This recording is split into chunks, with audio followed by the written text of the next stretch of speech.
Hi guys and ladies, welcome back to another video. My name is Lisema Matsietsi, and I found myself recently where I was going around looking for ways to register a company. So I ended up registering a company as a PTY Ltd just because out of convenience, and I just didn't want to do any research before registering. I just thought, let me just register, let me get this out of the way. But it was later on that I actually asked myself, was it the right move to make it as a PTY Ltd, or is there other options that I should have done?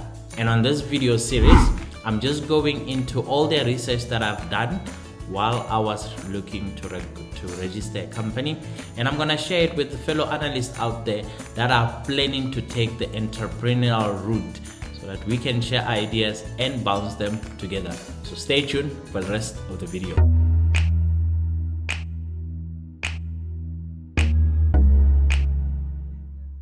Guys and ladies, being an analyst have just been registered as a PTY Ltd.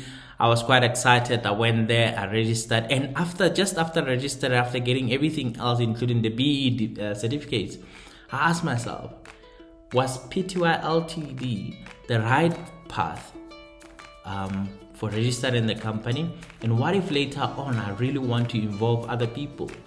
Will it be a partnership type of a deal, or should I already put it in a sense that I'm a professional who's going to be consulting, and in that case I need to protect myself from personal liability? All of this, it's a little bit confusing. So I don't know about you guys, but we know about something else called the Companies Act. So the Companies Act allows us to actually understand what the company is, what we need to register a company. So let's just have a look at what the Company Act looks like. This is what the Company Act looks like. It's about 197 pages. If you have the time, you can feel free to go to 197 pages. So when it starts by reading like that. As much as I've done commercial law when I was doing my BCom accounting or BCom finance rather, I had totally forgotten when I read this act, especially when it comes here, because we write so much academically and at work. The first thing that I saw in here was a table of content, but this is not really a table of content, because really I was looking here at the categories of company, and I thought, let me just go to page 15. Maybe most of you guys are practicing lawyers, or you've done some law, maybe you understand this much better. Turns out this is not page 5, this is not page 10, this is not page 15, but it's rather line. So let's say, for instance, we come over here, we get parliament, blah blah blah blah, stops, and then we start over here. There's the first line, 1 2, we don't count the blank one, 1 2 3 4 5, line number 5, that's what it is. 6 7 8 9 10, line number 10, 11 12 13 14 15. It doesn't mean it's on line number, it's on page number 15, it's just line number 15. Let's go here. 15 16 17 18 19 20. Why doesn't it say 20? Oh, it turns out that each page, the line is on the side here. So here on page number 4, this becomes line number 1 2 3 4 5 over there. I know it's I remember this thing, it was in law somewhere. Now the bigger question is, if you're reading this, how do you know where to find this, in which page it is? I have no idea. This document is not a click and it goes through. But anyway, I had to go through. There we go. I'm on page 44. It says 23 over there. I don't know. It looks like some pages were omitted. And finally, we get this thing that says, what are the categories of a company? So here, what I'm looking for is just a list of what type of companies can I register out there. Simple thing to say, you can make this company, this type, this type, this type. So it turns out this paragraph here is the one that actually tells me, I don't know about you guys, but I read this. 2 types of companies may be formed, incorporated under the Act: profit, non-profit. So I'm asking myself, how many profits and how many non-profits are there out there? The profit company is, and I'm thinking A, B, C, D, must give me the details. State-owned, private if mandated, state-owned. It's memorandum of incorporation. I mean, it just became confusing for me. That's why I decided, you know what, I'm just gonna look at somebody else who already summarized it much better. is this? I still got no clue. Look at this one. No associate of person formed after 31st 1939. 31st December 19 for the purposes of carrying out business that has. This looks like a courtroom. I have no idea. Just after that, just in high level, Companies Act, according to SICA, provides for incorporation, registration, and management of companies. The Company Act 71 of 2008 came in effect in 2011, 1st of May, and replaced the Company Act of 1973. The difference there, you will realize there was something called a closed corporation, that everybody else was doing a CC. I think you were members and not directors of a CC. But there's something else that called few changes that were made in the Companies Act of 73 compared to Companies Act of 2008. The Companies Act must be read with the Companies Amendment that was made later, amendment number 3 of 2001, and the Companies Regulations of 2011. So all of this is a little bit confusing. If you are still confused about which one, how many type of companies are out there, which one should you register for, which one you should not register for, I just created, all I know is from all of that, from the Companies Act, we can actually group it into two. There's one for profit companies, and there is non-profit companies. For profit companies, there's 4 types that are in the Companies Act. It is the one that's called a public company, which we know they trade in the JSE or your nearest stock exchange. They are called public companies for a reason, because the public can own piece of whatever they want. The second one is a private company. This is where I registered mine, but after that, I was asking myself so many questions. The private company then allows me and you to have our own company, and then we keep it together within ourselves, whether we can go as many. There's limitation on how many people could be there. But if you're now going over 50 people in that company, now you have to go into a public company and not just a private company anymore.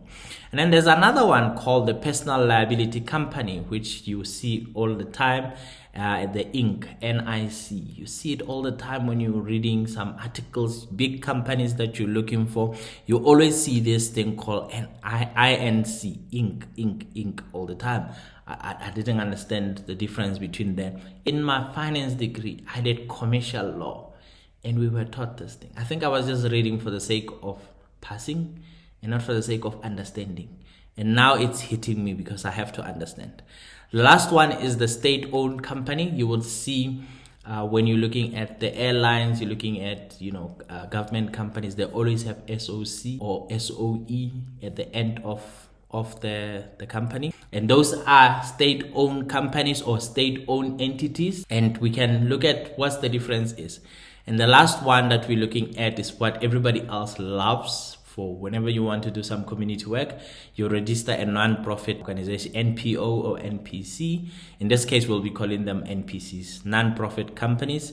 And you can go on, you can do your community work, or you can involve whatever type of people that you want to involve. In order for us to actually understand the difference between all these different type of companies, I picked up 13 different matrices or measures that we can use. First one is, what is the definition of that type of company? Just to understand, what does one mean, all the 4 or 5 of them. What does it mean to say, what is incorporation? What is this incorporation? When it comes to registration, what is required before registration or during registration of either of the 5? The place of business, where should it be? Can it operate on the moon? Can it operate in a neighboring country? Can it operate whatever? That's where place of business come in. Something called annual returns, to say what happens now when we come to the end of the year. Are you required to bring something or not? If you are required to bring something, how long do you have before you bring something out? Like I said, sometimes we never actually think this far. Annual financial statement. The returns is something. Returns is you going to return to say, this I'm still in operation. The financial statement is where I'm saying, okay, I did send the stuff to say I operated, but here's how I made the profits. and we need to look at what is required from these two, and we mustn't confuse them. The other one is auditing. We always hear about accountants saying, no, I'm doing mine in auditing, I'm doing mine, whatever. And at the back of my mind, I thought that every company needs an auditor. But let's just look at here which companies need auditing. Before we go register a company, let's just find out which one needs auditing. Likewise, is the company secretary required? The secretary is not just the receptionist. I used to confuse the secretary with the receptionist. A secretary is somebody else that actually have to do with the company day to day, all of that. Is an AGM required? Annual general meeting. What is that? When people are coming together to say the performance of the company was like this, is that required? Yes or no? Let's have a look at that. The minimum number of directors that are required is also something else that we can also look at to say, am I required to have 7, 18 directors? You might find out that you just came up with the idea alone, and then here the company requires you to have 20 other people. Let's just look at that one so that we can know, is it something else that we can work with? The minimum number of members, remember the first one is directors. These are the people that are going to be responsible for making sure that the executive committee is in place and things are being done. Number of members are the ones that are saying we are part of this company. So sometimes you can have 20 members but you have 3 directors type of a thing. All the other members could maybe take other roles within the company. It doesn't mean that, even though a director could be a member, but it doesn't mean that every member is a director. They are quite independent. And offering of security to the public. Security, whenever you hear the word security, you're hearing about giving out shares or giving out control in a form of whatever. The easiest one is shares. So you're giving out control to other people in a form of shares. All the people that are in finance, they have debentures, they're confusing it with all of those. But I think for this video, let's just keep it simple. Securities, let's just refer to shares. You're giving other people portion of your business. The last one is keeping of company records. So if you had an employee X, you had me as an employee for a month, for 2, are you required to keep all of those, or can you throw them away after 5 years type of a thing?